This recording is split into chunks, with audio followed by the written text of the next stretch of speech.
ஆண்டவர் இயேசு கிறிஸ்துவினுடைய திருநாமத்தினாலே வாழ்த்துகின்றேன். இந்த நாளிலே நாம் சிந்திக்கின்ற திருமறை வசனம் ரோமர் 14ஆம் அதிகாரம் 8ஆம் வசனம்.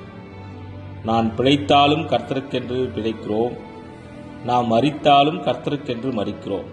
ஆகையால் பிழைத்தாலும் மரித்தாலும் நாம் கர்த்தருடையவர்களாய் இருக்கிறோம். அன்புக்குரியவர்களே, நம்முடைய வாழ்வில் பல நேரங்களில் சலிப்பு ஏற்பட்டு விடுகிறது. வெற்றி கிடைக்கவில்லை என்றால் சலிப்பு ஏற்படுகிறது. ஒரு பணியை தொடர்ச்சியாக செய்யும் போது சலிப்பு ஏற்படுகிறது. பல்வேறு தேவைகளை நாம் கடவுளிடத்திலே கேட்டுக்கொண்டே இருக்கிறோம். ஆனால் கடவுள் நம் தேவைகளை சலிப்பில்லாமல் நாம் எதிர்பார்க்காத நேரத்தில் நிறைவேற்றுகிறார். நாம் சில நேரங்களில் அவர்தான் செய்தார் என்பதை கூட நாம் மறந்து விடுகிறோம்.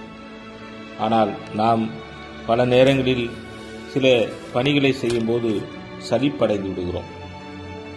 திருமறை மிக தெளிவாக சொல்கிறது. ரோமர் 14ஆம் அதிகாரத்தில் 8ஆம் வசனத்தில் நாம் கர்த்தருடையவர்களாய் இருக்கிறோம். கர்த்தருடையவர்கள் எப்போதும் கர்த்தருடைய செயல்களையே, ஊழியத்தையே, ஆண்டவர் மேல் இருக்கின்ற அன்பையே, திருமறையே எப்போதும் யோசித்துக் கொண்டே இருப்பார்கள் என்பதை நாம் மறந்துவிடக்கூடாது. நாம் ஆண்டவருடைய பிள்ளைகள். நாம் ஆண்டவருக்கான பணிகளை நாம் செய்ய வேண்டும்.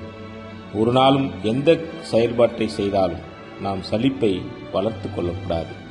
அன்போடு எல்லாவற்றையும் ஏற்று, அன்போடு எல்லாவற்றையும் நாம் வழிநடத்துவோம். கடவுள் நம்மை ஆசீர்வதிப்பாராக. ஆமென்.